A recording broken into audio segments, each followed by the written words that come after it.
Greetings, everybody. Welcome to a brand new episode of Ed Post Conversations. And I'm your host, Kwame Sarfo-Mensah. And with me today is a phenomenal educator who I've had a chance to know for, I don't know how many years at this point, probably 3 years, I 3 years. think. By chance, we met over a Black educator panel on Clubhouse when it was at the height of the pandemic. And I remember him coming to me saying, "Hey, brother, I got this dope idea for an organization. It's going to be called Liberation Lab." And I'm like, "All right, that sounds dope." Now, fast forward to 3 years later, we've seen it grow from an IG Live platform to a podcast to now a full-fledged LLC that's doing transformative work within the education ecosystem. But I want to make sure that we give today's host a chance to share about that. So without further ado, I want to bring on my good brother, Mr. Bobby Morgan, onto the Ed Post Conversations podcast. Bobby, welcome, brother. Thank you so much for having me, brother. It's an honor to be here, share space with the Ed Post fam, and to dive into this conversation today. Yeah, man, for sure. And man, with you, there's so much to talk about. So outside of this Ed Post Conversations podcast, for those who don't know, I have my own podcast called Dane Talk Educators Live.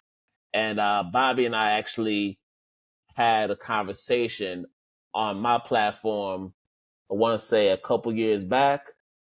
Mm-hmm. So a lot has changed since that last conversation. Yeah, So we man. might have to go back in time a little bit. But I know that when we were talking back then, you were still in the classroom teaching math. And I think you were in the process of getting your educational leadership certification. You were back in school doing the master's, but now you're an assistant principal. So I think naturally my first question would be, what has that transition been like going from being in the classroom to now being in administration at your current school? Yeah, I think so. When you are in the classroom, there is a level of autonomy that you have to just shut your door and let the magic happen. As a math teacher, there are times where people will say, "I'm not a math person," or "I struggle with math." You got to get them through their math trauma. You help them to see, "Oh no, this can happen." You help them to kind of, you get them through math therapy, if you will, and to help them to see that they can do the work that you're asking them to do. But I was responsible for, let's say, 75 to 100 7th or 8th graders. I could close my door, do that for 40 some odd minutes, an hour, whatever the time frame was, make sure my lesson was better, improve, and move forward.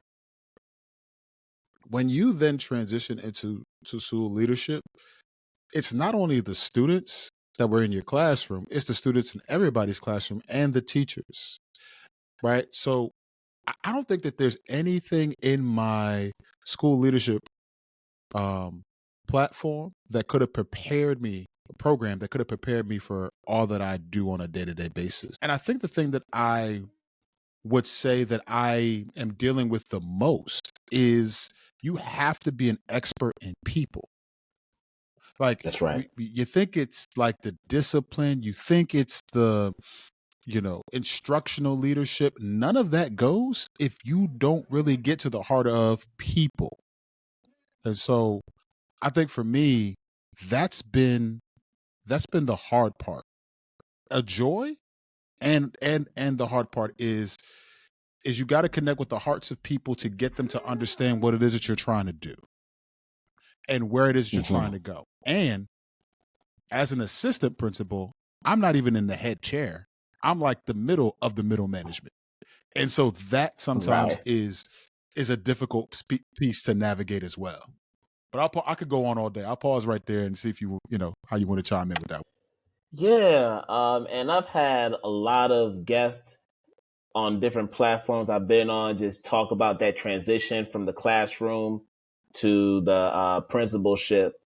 And it's a transition that, like, honestly, it's a huge learning curve because no matter how much knowledge you've accrued in the classroom, no matter how many principals you've had in the different schools you've worked in, there's really nothing that can prepare you for being in that seat because every day is a different day. What happened on Monday is not going to happen on Tuesday. Like, you really can't anticipate everything that could possibly happen in that space. I think that's what makes your job as one of the school leaders difficult. Like, there was something that went on just last week that I'm not going to get into because that's a personal matter. You didn't see that Right. coming, but you had to make Right. adjustments and show, discernment in that situation. So Yeah. in experiencing that, like, what goes through your mind in that situation? Yeah, man.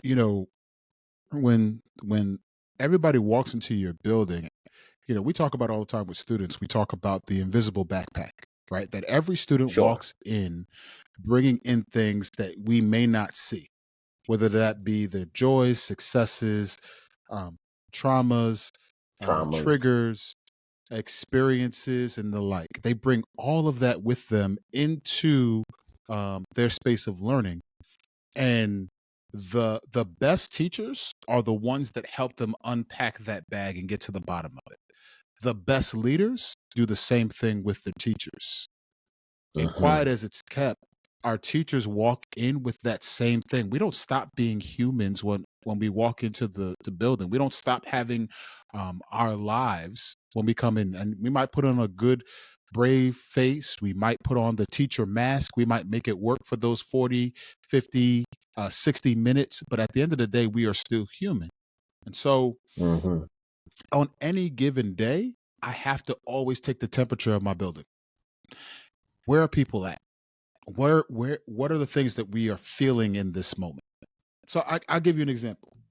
Just in the last 3 weeks. Okay.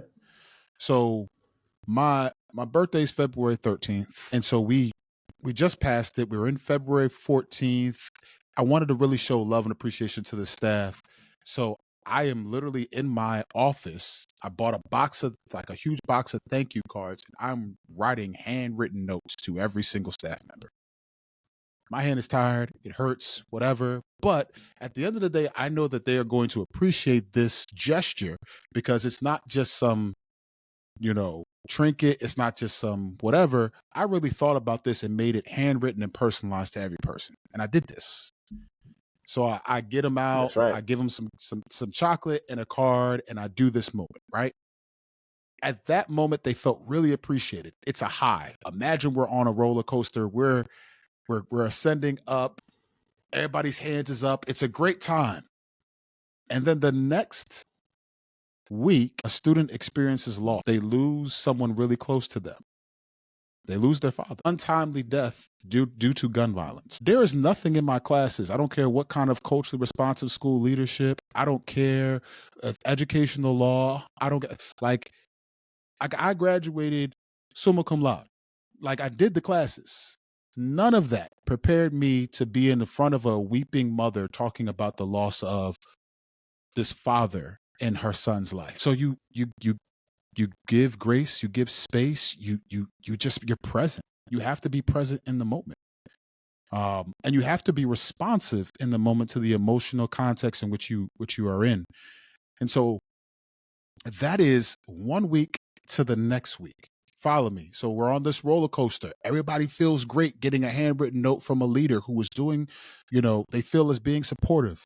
Then we come down the hill and we're at the bottom. We're at this low because now we've experienced loss in our school community that's affecting a good amount of people, right? And now when you hit the low, what happens? You got to climb back up.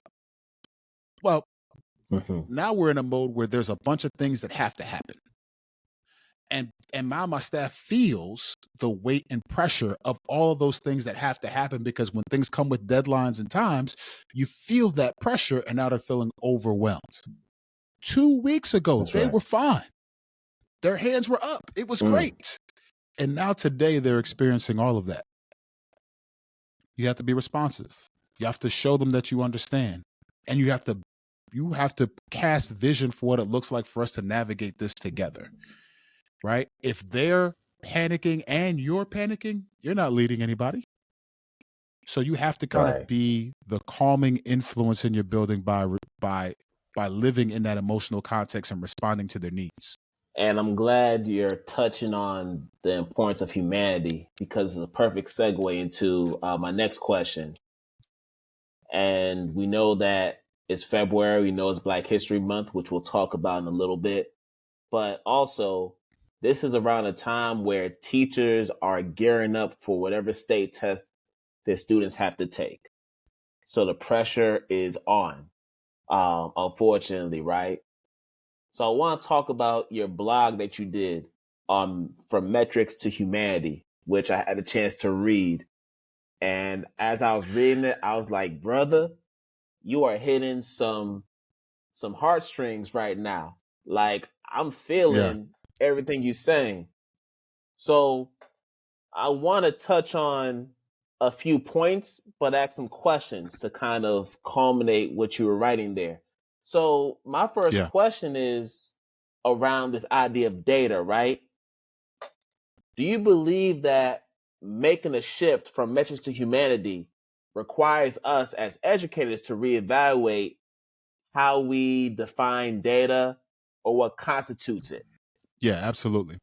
Um so education is very much so transactional at this point. That Yes. is, students come in, they sit down, um, they raise their hand when they're supposed to. Don't raise it too much. Don't be too excited, but don't sit back too much, because if you sit back too much, then there's an issue. You're not engaged. Then I have to call home for your parent because you're not doing your work. Then I have to, right. So you can't be too much, but you can't be too little. You got to be just right. Right. This Goldilocks effect, if you will, in education. Hmm. And the data points that we are tracking in education are very much so transactional. Now, not all of it is wrong. Like, let me be clear. We should be tracking how our students are performing academically. We should have a standard for where students should be. Now, do we need to reevaluate those standards? Absolutely. Do we need to be curious about those, be inquisitive about what we're saying kids should know when? Absolutely. But if we don't have a standard, if we don't have a bar, then everybody's making it up as they go, and not everybody can produce a remix, right? You can't freestyle. Mm-hmm. You gotta kind of stick to your No. little note and sing in harmony. That's what some of our educators need, and I'm good with that. So Uh huh. when we talk about data, I think the question becomes, what what are we using it for? What is it informing us of exactly? Right. So I'll give you an example. When I was in the classroom, um, I gave my students a survey. I gave it to them at the beginning and at the middle of the year. And at the end of the year, we kind of just had like a culminating wrap up where we talked about it. In the middle of the year, the questions that I asked them were, one, about their experiences in education. So um, they would tell me about teachers that they did not like, why they did not like them. They didn't tell me names because I didn't want that. But tell me the story. Tell me what you Mm-hmm. experienced. Tell me what resonated with you, what didn't. Tell me how best you learned. Tell me, um, give me the qualitative data of your experience in education. Because every single iReady test, every single NJSLA, because I'm in New Jersey, test is going to give me all these data points, and they're going to boil you down to how you've produced on the test. And is that important? Sure. But that qualitative data is going to give me the story behind why this number might look like it does. And so Mm-hmm. for me, I used it to inform how I taught the students, what they told me about how best they learn. And teachers and students will tell you a lot if you just ask the questions, if you're willing to listen. It's very Mhm. interesting in education, speaking about data points, is that we will collect so much data about students, but never ask the student about the data we collect. Like everything Come is on now. supposed to be forward. We're supposed to be so student centered, but we Sure. forget to ask the very people that we say we care about. How does that make sense? So for me, the data points that I was collecting help inform the story behind it. And it also gave me feedback because then in the middle of the year, I said, "You told me that you learn best like this. Has Mr. Morgan done that? How is Mr. Morgan not done what you've asked him to do? How could he improve?" And what they Mhm. saw was not only did Mr. Morgan listen to me, Mr. Morgan is out now asking for feedback so he can improve. And then when they gave me that feedback, I actually tried to adjust. Now, did that mean that they were always going to give me the best data? No, because some students, you know, they're coming in with their stories, they're coming in with their experiences, and sometimes they might not resonate. And sometimes, we got to take ourselves off of being centered and say maybe it's not for me, but at some point this student needs to be embraced, cared for, and supported by an adult, and it doesn't have to be me, but I'm willing to make sure it is somebody, right? Mhm. Um and so again, the data informed the story behind it. I then took that data to inform my practice and reflected, and I did it in front of them to show them that the power, quote unquote, dynamic that they think is happening, no, you're actually in the driver's seat, because at the end of the day, this is about your success. And I need you to see that, right? So when we talk about it from a school-wide perspective, yeah, we take data points of for example, suspensions. We take data points of who has detentions, why, what do those numbers look like. But for me, I want to see what's the number one offense that's happening. Like real talk in real time today. I was looking at our data at my school. Sure. The number one offense that my students are being written up for is of walking out the classroom without permission. Number one. For me, that doesn't say anything with regard to necessarily behaviors. For me, that says a lot about what's happening in our classrooms. What is it that our Mhm. students are walking away from?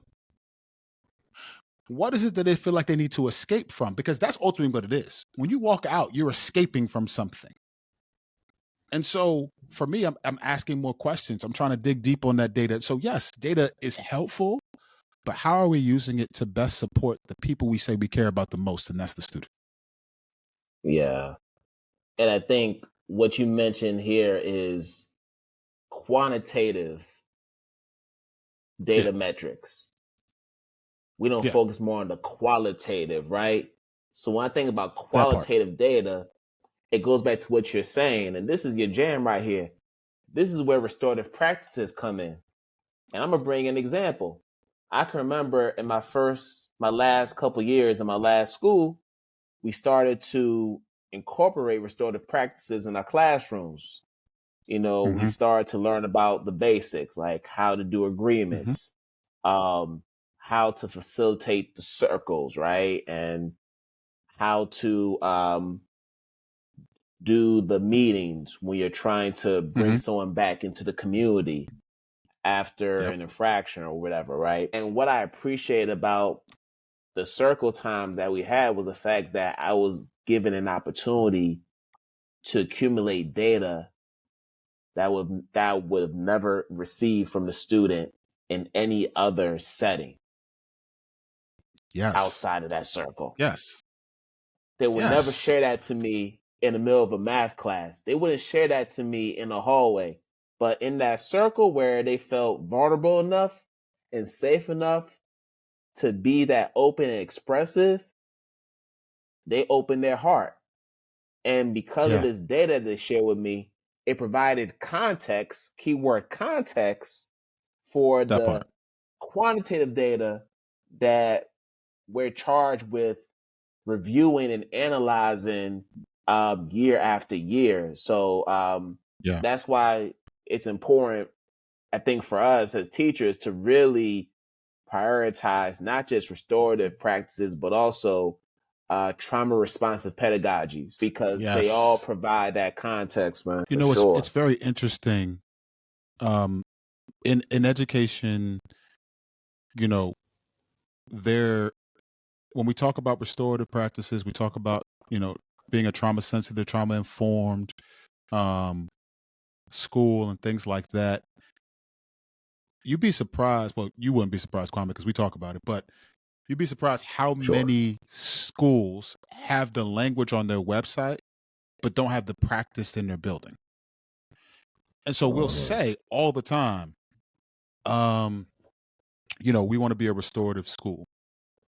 I can think of no better example. There was a movie a while back called The Harder They Fall. It's a black cowboy movie. It had Idris Elba in it and had Lakeith Stanfield and Regina a bunch of King. actors in it.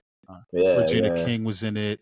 It's a great, great movie. But when I was watching this movie, when you first see it, you see Idris. He's the villain. He is the antagonist. He walks in and wreaks havoc on this family.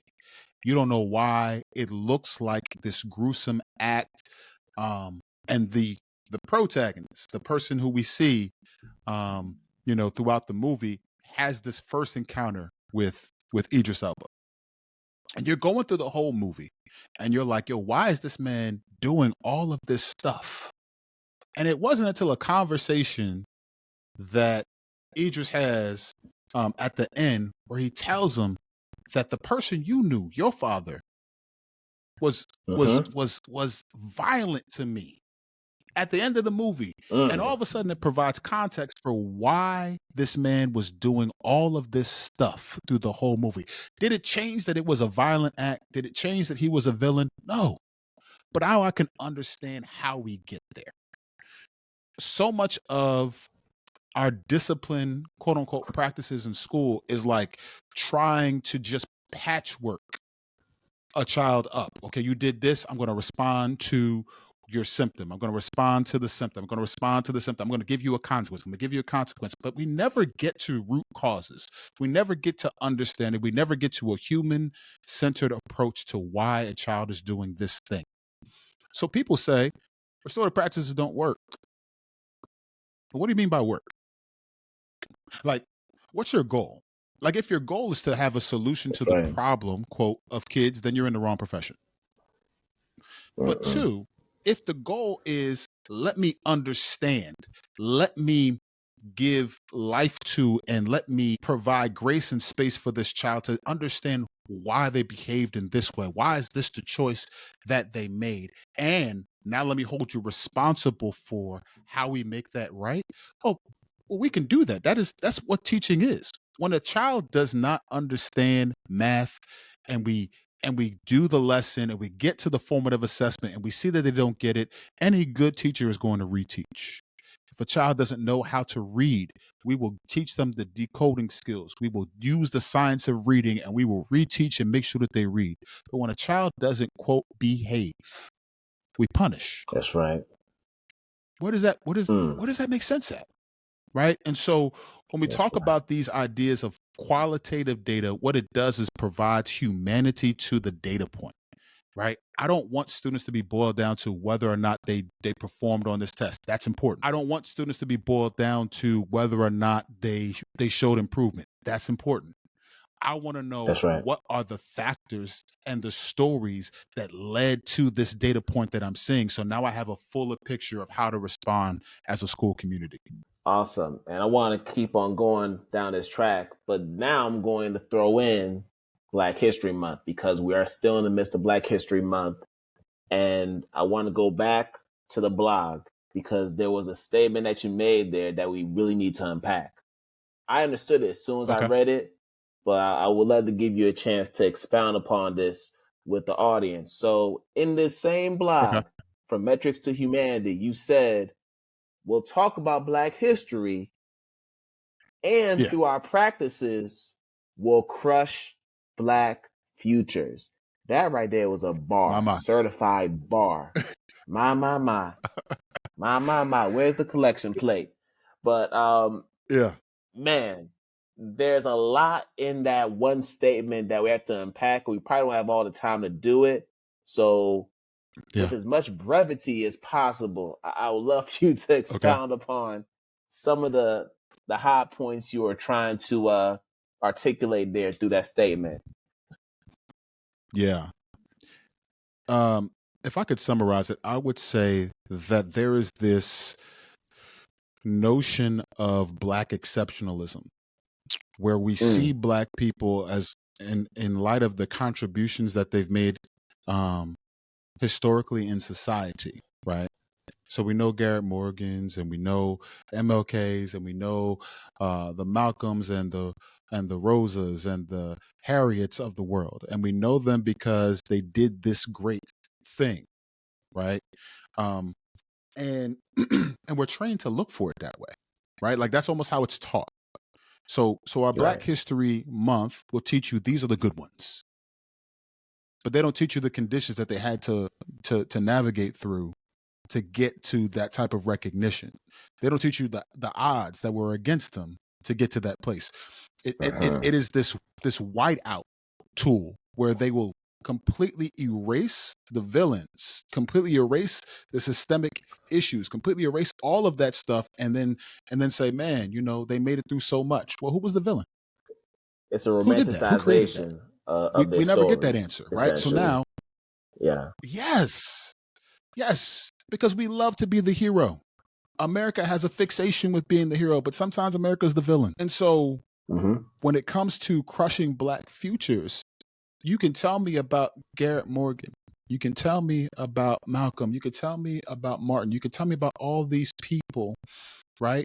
And if we were to go back into their schooling experiences, I'm guaranteeing that they were human and they made mistakes and they struggled and they had points where they needed somebody to pick them up and they needed to learn and grow and develop. Right? We talk about Malcolm, but he learned to read by reading the dictionary in jail. Right? Hmm. So we celebrate the man, right? But we don't acknowledge all the story, the complexity of their stories. And so, because we have That's this right. single narrative of Black history, we have a single narrative for how we see Black futures. If you don't show up like this, it means you're going to this destination. If you show up the way I'm asking you to, well, now you can have Black success. Why? Why is that the narrative? Why isn't there complexity and depth and breadth and love and support? So if you're really going to teach about Black history, stop crushing Black futures by giving them an opportunity to be the greatness that is in them because you believe it, Mm. see it, and love it and nurture it. To even add on to what you're saying, by Yeah, censoring parts of the story or by purposely omitting parts of the full story, we're now impacting the blueprint that we could provide to Black futures that will then lead to their liberation. Okay, come pun on, sir. intended, right? Yes. This, and I think we look at a lot of the Yeah, man. the anti CRT legislation. We look at the fact that we're Come still on. banning books, the fact that we're still Come on. attacking and also appropriating Black intellectual scholarship, not just Yep. historical figures, but also some of our contemporary figures as well who are Today. in the space Today. Yeah. today, like Yeah. today. That's all playing a significant role in this romanticization of Black history, but also the censoring of Black history that's so essential for us to get free. Um, Yeah. man, Yeah. yeah, there's a lot And there. if I could add just one thing to that is I Yeah, would say, like, don't think that Black history is just for your Black kids. Like, if you are in the most affluent white neighborhood and you come happen on. to stumble upon this and you're listening, Black history is for them too. Yes. Because the moment that they get to see someone unlike them that has to navigate conditions that they maybe benefit from, that gives the thing that is sorely needed in our world right now is empathy. We scream in our silos, we Hmm. shout at each other, we don't understand each other, we don't have proximity to one another. And part of that is because we continue to demonize folks who think different, act different. Now, that doesn't mean that I'm going to tolerate some racism and other nonsense. I'm not saying that. But because of our lack of proximity, we don't truly see people anymore. How do we get people to see people?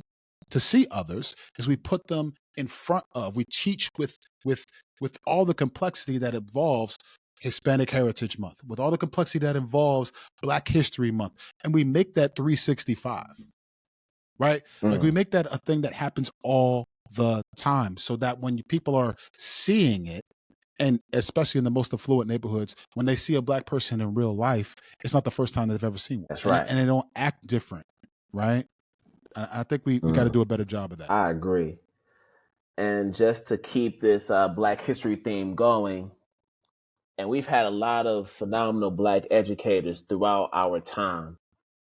If you can invite three Black educators from any time period to dinner, who would they be and why? Yeah. Now, do they have to be like officially Black educators in terms of the classroom, or can they be No, like Black brother, educators? educators are in the community, like not in the traditional Okay. sense. How you define Okay. educator? I'm going to start with Uncle Jimmy James Baldwin. Mm. James Baldwin's work has continued to inform much of who I am as an individual. He continues to challenge me. I would love to sit down with him to talk through his move to France, and what he saw in that move, and then the move back. I would love to talk through that with him. I was literally just watching a clip of him and Nikki Giovanni in that conversation. I go back to it all the time. Oh, it's Um, classic. and yeah, man. So Uncle Jimmy would be one. Um, Two, I would have to go contemporary.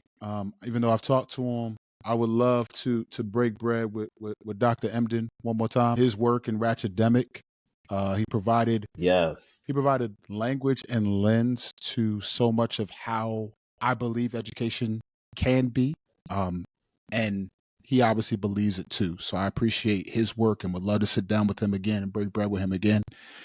Um, and then three, I would love to talk to Fannie Lou Hamer. Uh, Ooh, and I say Fannie Lou yes. Hamer because when we talk about her work in organizing folks, when we talk about all that she endured, having to go for a routine procedure and then finding out that her body was mutilated in surgery, which is, by the way, legal at that time. Um, Mm-hmm. when we find out all of these things happen and how she navigated, there's something that she could teach me about what it means to be resilient in a way that no textbook can, and her experiences. So I would love to sit down with Fannie Lou Hamer. So you got Dr. Chris Emden, Fannie Lou Hamer, and James Baldwin. Whew, that is a Yeah, powerful dinner table. yeah, yeah, All right, brother. Now I got one more for you. So this is around artificial intelligence and just these new technologies that are emerging in our yeah, education ecosystem. So with yeah. regard to AI, and this is a conversation that I've had with some of my colleagues in my current school. Hmm. I believe that AI, to a certain degree, if not used appropriately, is taking away the agency from the students, because it's basically like we could spit something, put something in this machine, and then you get this whole response that's just so articulately framed and presented that there's not much tweaking that has to be done. Imagine if we had that when we were in college. Imagine. And we were doing 10 to 15 page essays, pulling all Like nighters, like brother, on the regular too. on the regular. We didn't have any ghostwriters. We didn't have any ghostwriters. We were Yeah, doing that. We had to earn those grades, right? Now you have this, basically this encyclopedia that pretty much tells you everything. You ask them a question, they give you an answer that's pretty thorough. So I would love to get your yeah. thoughts on AI and these new technologies that are in our space, and the impact that it's having on learning. Yeah. So AI is it's uncharted territory, right? And the potential of AI is great. I agree. It could do there's a lot of things. It meets a need, right? And I get it. Yeah. But with anything, there's a responsibility, right? And Yeah. so when I think about how it can affect the classroom, so I'll go into a practical, and then I'll pull back out and talk about some other one more example. In the practical side, what would it look like for our teachers to have students actually come up with their arguments? Let's say it's the argumentative essay, and they're coming up with their points and their subpoints and all of those things, and then they took that outline and ran it through, let's say, Chat GPT, and said, "Hey, here are these points. Come up with counter arguments for my points. Come up with where my arguments are weak." So now the teacher has That's right. used ChatGPT to help the student build a better argument by having ChatGPT argue the other side, right? I think what's happened in education is when we fear something, we ban it all the time. I don't know what ChatGPT is going to do. I'm going to run it out like we can't do it. It's banned here. But our students are smart enough to know I can use it, then I can use this other device that can tell you that I never used it and then submit it. So either we're going to adapt with the times and show and steward this gift, or we're going to be behind the curve and our students are going to use it anyway, right? So we have to teach them what it means to use it responsibly. We have to teach them to use it in a way that's going to enhance their thinking, we have to put a better context to what it means to actually learn. Is it that you wanted the student just to put out these 5 paragraphs, or that you want to know how to build an argument and think critically? Because now I can use ChatGPT and say, listen, here's the counter arguments for what you just said. Get to work. I want you to shoot down these arguments, because that's what the other side is going to do, right? And what would it look like for us to do that on a project that had something to do with their actual community? For example, in my school, I was talking to a science teacher. We have piping in our school right now where if I were to run water, the water and the rust come out with the pipe, come out in the water. So you can wash your hands theoretically with it, but you can't drink it. Right? What would it look like for us to develop papers towards our local legislative offices? I'm talking about at the local level and at the state level for why they should act now to on our behalf, and then use Chat GPT to say, come up with the counter arguments, act as a legislator, come up with the counter argument for what I'm saying. So now I can build a point around that. Like, that's what it could look like in our classrooms. It could be truly transformative, but because we fear it, we banish it. Because we banish it, we don't ever learn and grow from it, and we don't put a higher price on what it means to actually learn and grow in schools. So that's one piece. The second piece that I would say to it is we have to think about what this means, particularly for our Black and brown students. Because here is the age of technology and growth, where if students are behind the curve, they get left out financially. And what I don't think our teachers get is, if you give that F to that student, you maybe have set a whole family lineage back. But simply because of that grade, because of the context in which they reside in. And so we have to be responsible and think and have a long-term plan for what it means to support our students. Does that mean that student, you shouldn't hold a student responsible? Absolutely not. Students should absolutely held accountable and responsible for their learning. But what are we doing to support them towards mastery? And what are we doing to put them on the cutting edge of technology that can actually benefit their community in a way that supports them and gets them ahead fiscally? Because at the end of the day, if they have the resources to be able to do that, and we have the power to show them, man, let's do that, and let's make education transformative for them. I hear that. And I think essentially we treat Chat GPT and AI the same way we treat cell phones in our schools or smartphones. Both of those could be Scaffolds, powerful scaffolds, not just for students, but for teachers. I mean, Yeah. I've even tried it to just see what lesson plans they could concoct, just out of curiosity. And to its credit, ChatGPT came up with some good objectives, measurable objectives, I might Yeah. add, that I could just build Yeah. off of. So, as you mentioned, if used appropriately, it can be a powerful tool, not just for teachers, but for students, and it essentially will enhance learning in our classrooms. Man, Yeah. we could just talk about this all day, but I'm gonna leave you with this one, and then we'll wrap it up. Because you are a father too, Yeah. and there's a lot that's going on in our world, um, especially as it pertains to our Black and brown children. So I want to know from you, as a father, how do you go about building self-efficacy in your children and guiding them to take ownership of who they are identity wise, so that they can thrive within this culture that tries to dictate Um, who they're supposed to be? yeah. So a couple things I think of off the top is one, um, I love out loud my babies. So Mm, we the affirmation work that happens, me doting over my son and my daughter, telling them how smart they are in the moment when they say something.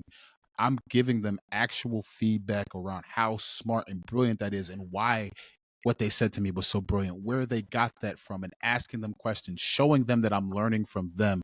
I'm talking to them about how their features, their physical features, are going to be criticized in our world, but I need you to know how beautiful you are, that you don't come have on. to fit this mold of what beauty is in our world. No, no, no. You define beauty for yourself, and this is how you define it. This is why you're beautiful. And I say that to them over and over again. I have them say it to themselves.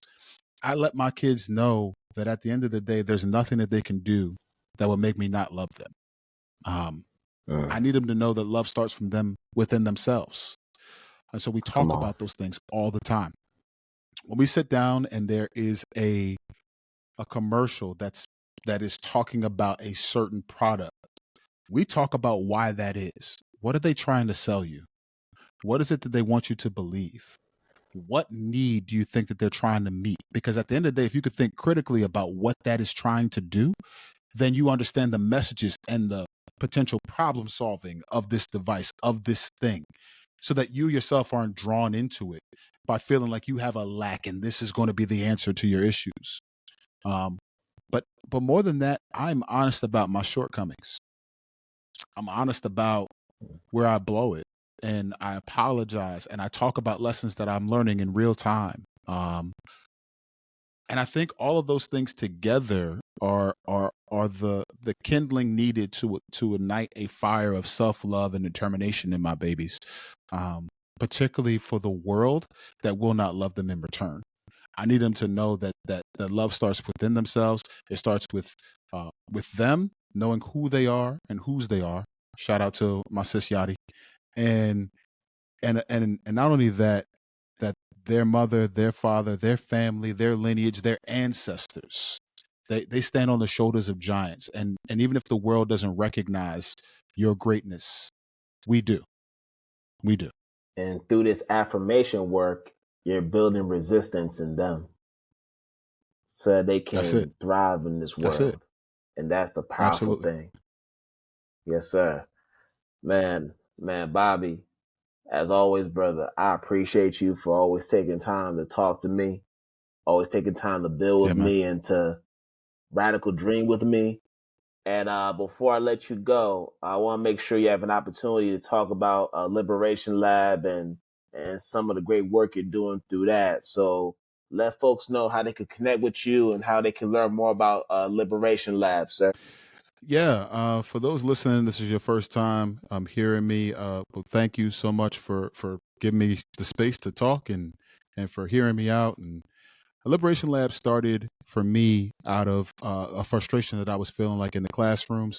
Even in my practice, I went on a journey of unlearning. I went from high control methods of policing children and recognizing that I was doing more harm than good. And in that journey of unlearning, I recognized how I could ignite a passion and a fire in students by centering their needs and centering what really matters. And so for me, liberation started from within.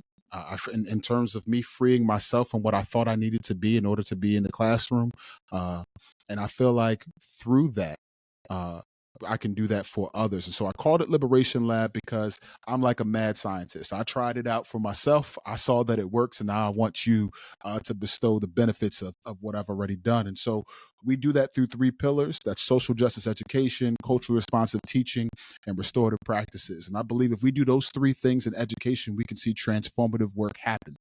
Um, and this is like on the ground level. I've seen schools who say that they're restorative. We go in and we evaluate their code of conduct. We see where there's no restorative language in it. We reevaluate, we re-scheme, we talk about how those things play out. And I've seen the transformation take place. So I believe in this wholeheartedly.